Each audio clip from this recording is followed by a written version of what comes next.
You may have seen this trend on YouTube and other social platforms, the digital video inspection of a vehicle. This usually takes place at mostly new car dealerships, but it's really catching on at independent shops. And they kind of look like this. Air filter and your cabin filter. As you can see, they have quite a bit of debris in them, so I will suggest replacement for that.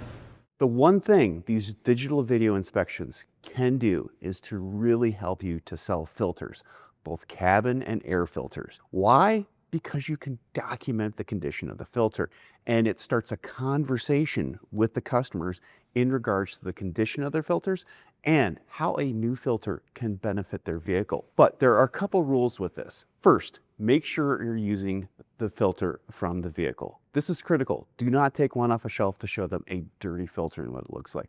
Show them their filter. If possible, take it out of the air filter box underneath the hood. Show the condition of the filter.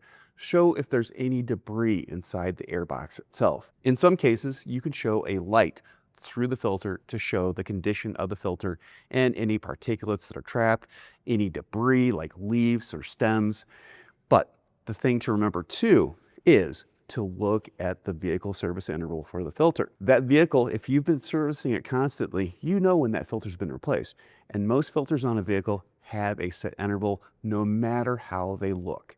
So when you're recommending a new filter, say, hey, we noticed that the filter looked a little dirty, but let's quantify it further. GM, Ford, whoever recommends replacing that filter every 10,000 miles. Or in the case of some cabin air filters, it might be every single year. So with that ammo, you can go in and create a killer recommendation that will get these filters sold.